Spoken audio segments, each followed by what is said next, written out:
Hi there, this is Riley Vaughn, and I'm here to talk to you about some data analytics and science today. To do this, I'm going to break it down into a few key questions that are going to help designed to help better understand kind of the data mining process and analytics process that kind of companies and businesses like use and kind of go through. So the first question I have is kind of what is CRISP-DM methodology, and this is kind of a data mining methodology that was started in 1999 to kind of try to standardize like data mining and like that process across like multiple industries and businesses. It's since become kind of like the industry standard, so it's kind of like what's most commonly used. It stands for the cross industry standard process for data mining, and it can be broken down into 6 steps. So first step being business understanding, which is kind of what does the business need and like what are you tasked with as an analyst. And then data understanding comes with that, so that's just like what kind of data do we have and need, and is it clean and worth using, and does it need to be like manipulated at all. Next comes data preparation, which is like how are we going to organize this data that we have and kind of get it ready for modeling. And next is the modeling of the actual data, so it's just like what kind of techniques you're going to use there to like best kind of reflect like the insights you're trying to extract and like the major points of like the data you've gathered. So, and after that comes evaluation, which is kind of like which model is going to like best meet these objectives. And then after that comes deployment, which is kind of like how do you use these models and data to like reflect like these insights you've extracted to the stakeholders and make it so they can understand like kind of the usefulness and like the different points you've been able to find. Let's see. So next, I'm going to be talking about time series analysis. So time series analysis is basically like a way of like analyzing like sequential points like across like a certain interval of time. So rather than just like gathering data from like random points and just kind of having a mess, you're able to kind of pick out different trends and kind of find like a rhythm to the data by like focusing in on like a certain point in time, like something like sales during like the holidays would be a good example of this. um, Next we have I'm going to talk about data ethics and just kind of like what are the main principles there and kind of what do companies and different organizations need to do to uphold these principles. So the first principle is kind of like the ownership of the data. So just like even though a company technically has ownership of like a bunch of data, like if it's like personal, then you need to be very careful with it and make sure you aren't kind of using it in or like using it in a poor way, like whether it's being like stored poorly, like it can be stolen and kind of like used unethically. So that's like ownership's like really important there. The next is transparency. So like if a company has like personal data, they need to be kind of clear with like how they're using it and how they're storing it and how they're collecting it. That way, like the shareholders of the company, the workers there, and like the customers whose data they're gathering are kind of able to understand like what exactly is going on with their data and make sure it's not being used maliciously.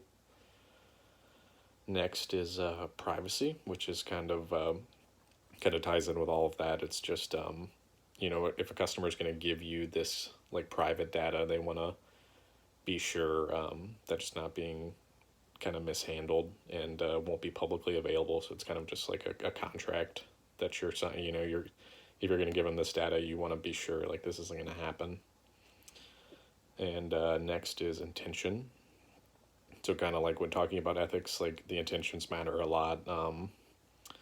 Because like even before collecting the data, you need to ask yourself like, what are we like? Why do we need it? What are we trying to gain from it? And if that intention is to kind of like be malicious with it or to hurt others, like then you should just stop right there and just kind of know that it's not ethical to collect the data any further.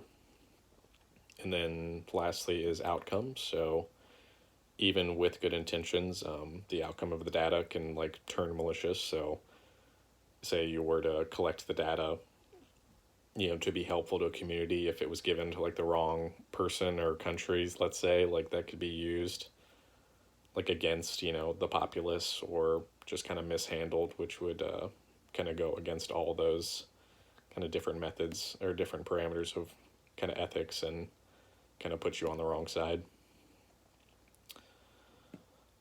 Next, I'm going to talk about, so say you were working for, like, this is kind of a scenario, like working at a financial company or a big, like, business, and you kind of find out, like, after starting your first day, that there's a lot of bias in their data and, like, kind of what they're using. Like, how would you go about raising the concerns to, like, management and to the company to make sure, like, this wasn't happening, and, like, kind of what would you do to avoid it in the future? So for me, I would definitely try to point out just, like, the different kinds of bias. The most common being sample, prejudice, and measurement bias. So I would kind of hopefully, as a manager or like someone handling data, the managers would know about these already, but if not, you would try to break it down for them. So as far as sample bias goes, this is kind of a form of bias where the data you've collected doesn't accurately measure the population. So, like, I guess a pretty good example of that would be like gathering data from, like, if you went to Charlottesville and asked them, like, what was their favorite sports team, like that's where the University of Virginia is, they would probably say, oh, we like UVA, like, because that's just naturally what's going to happen in, like, a small town with, like, a local team, like, being present there.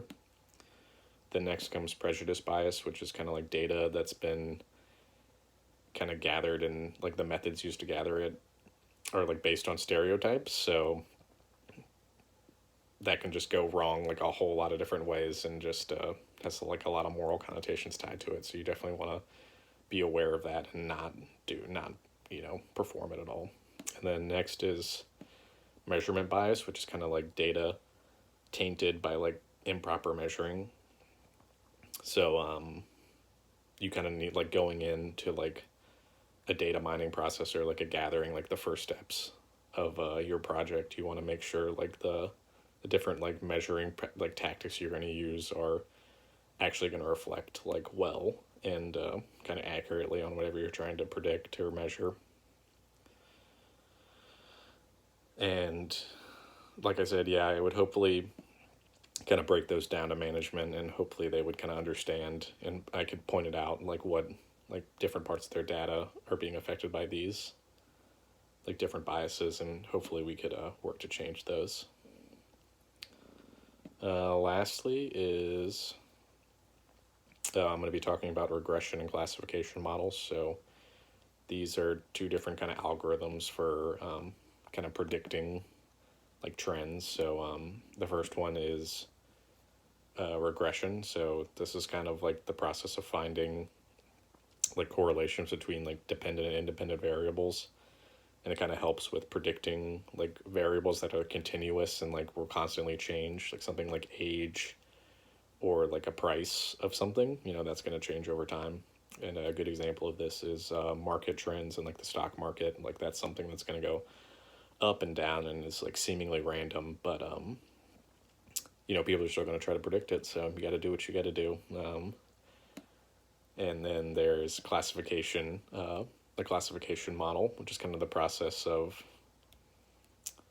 measuring something that's, like, binary. So something like male or female, or, like, true or false. It's, like, something that's not going to change over time. It's just, like, a yes or no question.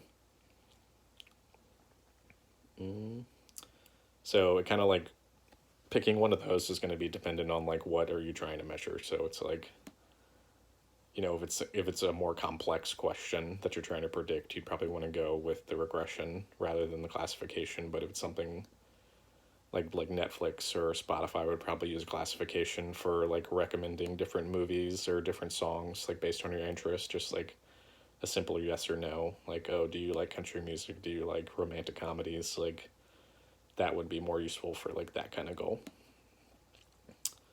All right, well, that about wraps it up for me. I appreciate the attention, and hope you all enjoyed it. Thanks.